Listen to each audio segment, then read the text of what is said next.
hei hi alo ko sante biakin chaina tur Christmas arsi siam ani hinu kan nu ten han bei dian thakop maya hai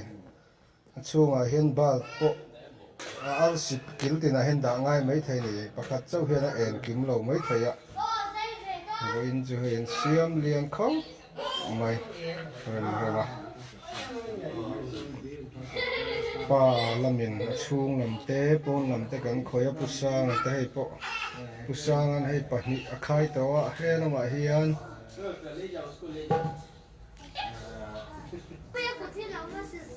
hei kan bong in ania nikuma kan siam ti hei kumtin sak thar ngai lo in thirin kan tia kan thriata kan siam le mai thing ani ti hian an vo khom le mai thing ani nè làm hi ở siam tu te khan nia hei hi voin hatlang te kan ni an ni mi pa pathum mai chia pathum paru kan nula pakhata ron thak chuak ve boka voin chu pariat kan thok chuak ani chu chung lam lai kan khoi kan en lokang hei bal fi alian kan wa ve ka lai mi ho hi ti chuan Christmas banner so ni kumami ne kan tar china kan biakin light hi voin chu ka fit thai ka tia thiam angin main hei helai hi bal fan da na nia chun helai to pa hen da boka pulpit ne na in nai ang reng sia aron en khal tha han lak ve du pon Christmas tha han lak ve du pon ron en khal pup mai zel sia fu lo dawin ka hria te hian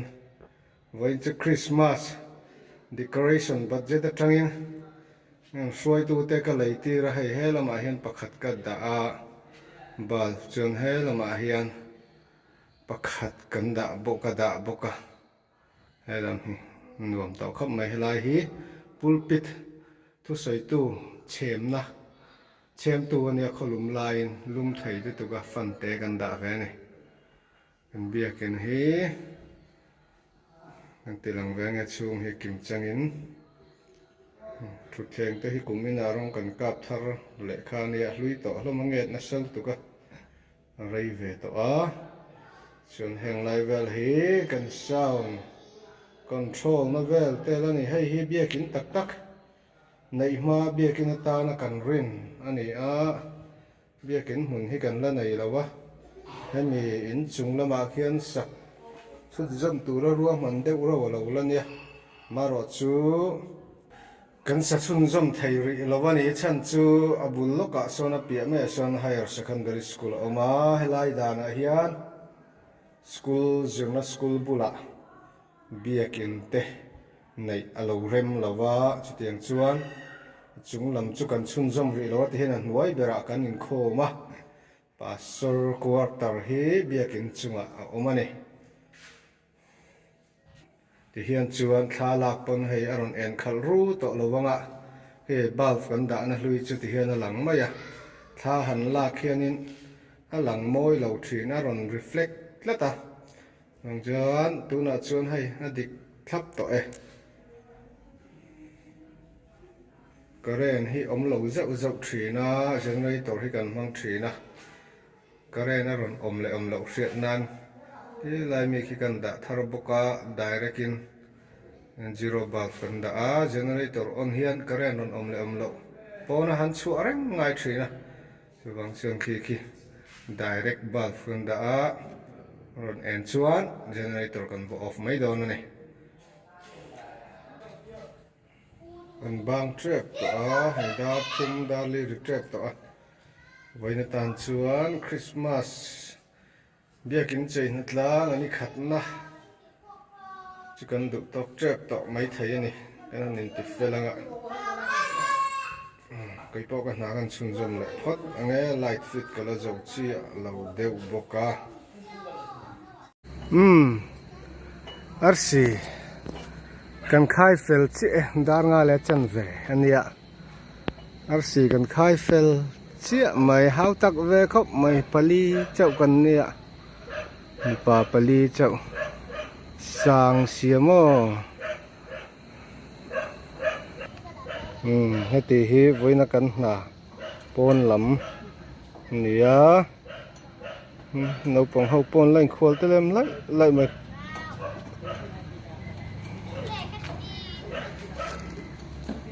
nè hiện chuan lăng phía về khóc bằng hun đang trong hun đeo trong pon công pui tranhกันăn chín nắng ô công pui tranh ăn chín nắng hay hi pon làm khan nia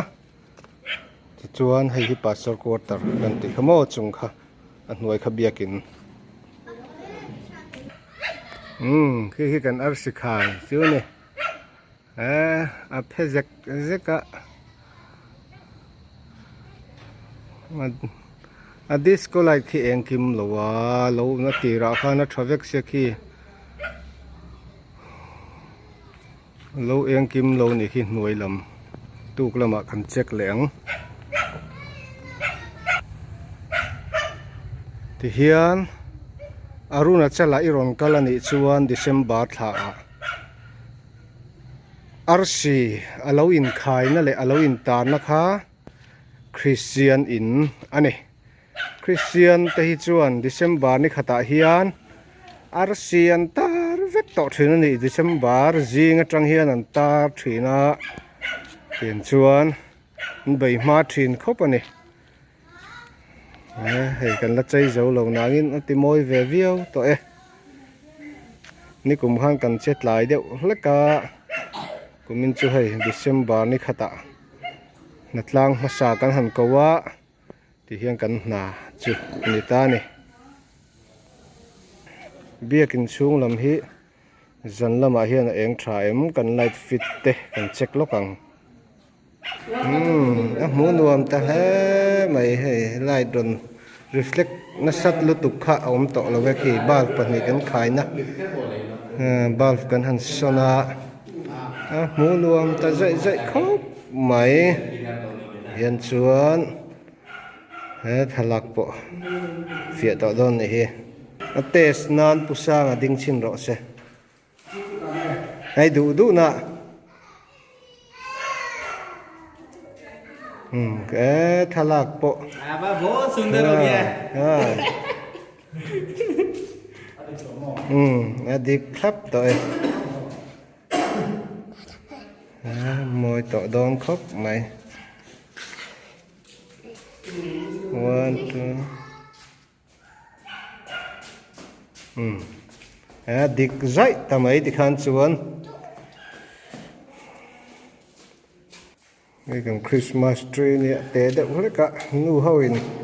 mawin lian puin siam le run te ni kuma kan siam ang khan kan siam le mai thai ni nu hawin an ten ti tat mai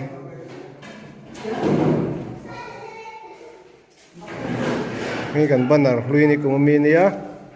kan ham tar chin mai mai ani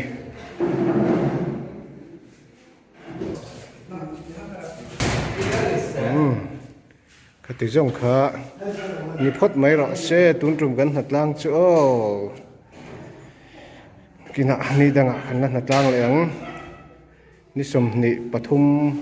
ni sầm ni pan ni lẽ ni thum khá hạt lang gần hàn tỷ lẽ